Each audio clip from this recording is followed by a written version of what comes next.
Y si te cuento que un simple examen de secundaria puede tener la clave, no solo para entender el pasado, sino para descifrar cómo se construye la propia historia. Hoy vamos a hacer algo diferente. No vamos a resolver una prueba. Vamos a desmontarla, para descubrir el proceso tan fascinante que hay detrás de eso que llamamos historia. A ver, seamos sinceros. Para mucha gente la historia es justo eso, una colección de datos que hay que memorizar, pero en realidad es una disciplina viva, es un método de investigación, es casi un arte, el arte de hacerle al pasado las preguntas correctas. Bueno, pues este va a ser nuestro viaje. Empezaremos a lo grande, con los mismísimos orígenes de la humanidad.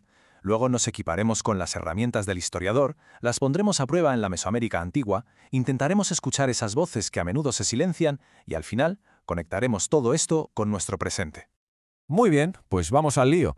Para entender cualquier historia hay que irse al principio. Y claro, en el caso de la humanidad, ese principio tiene una escala que es casi inimaginable. Este es nuestro punto de partida, y es crucial. Ojo, que no se trata de una opinión, es el consenso científico que tenemos hoy, basado en décadas de pruebas. El origen de nuestra especie compartida, la de todos, está en África. Y desde ese origen común, la historia de la humanidad es una de constante movimiento. Una de las teorías más sólidas defiende que el continente americano fue poblado por grupos que cruzaron desde Asia, persiguiendo el horizonte. Pensemos en ellos. No eran constructores de ciudades, eran comunidades nómadas que vivían en una sintonía profundísima con su entorno, cazando y recolectando.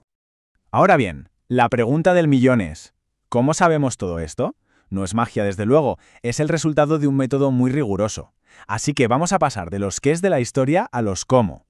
Y aquí llegamos a una distinción que es fundamental. Un hecho es como una foto fija, la conquista de Tenochtitlán, por ejemplo. En cambio, un proceso es la película entera. Son las décadas de cambios que llevaron a ese momento y todo lo que vino después.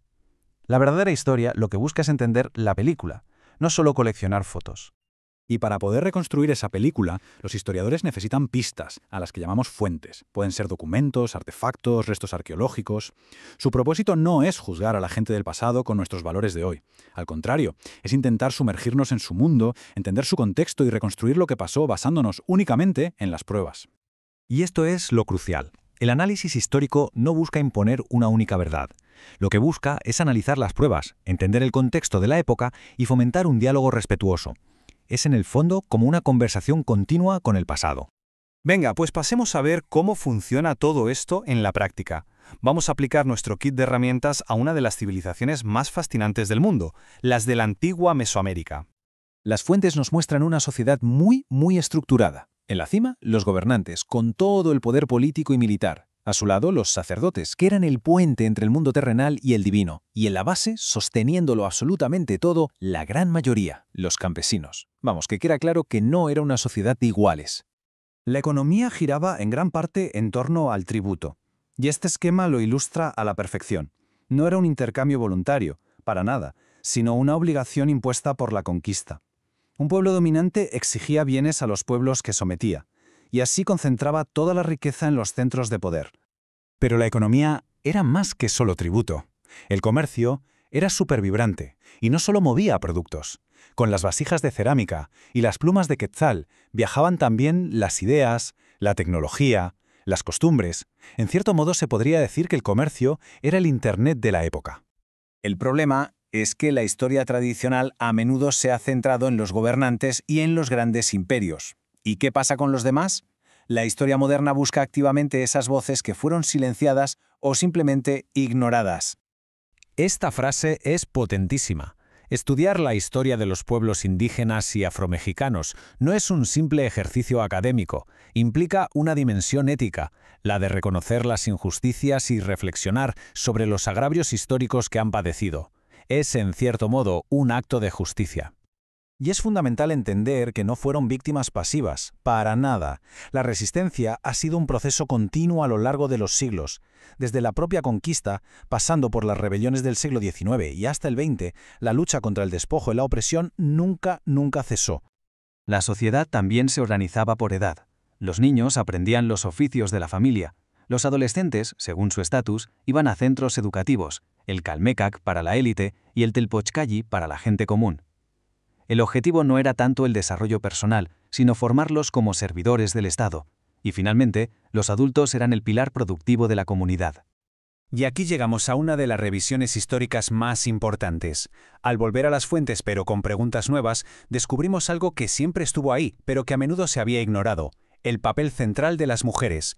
No eran personajes secundarios, eran vitales para la economía, la cultura y para la cohesión de toda la sociedad. Y todo esto nos lleva a la pregunta final, y la más importante. ¿Y qué?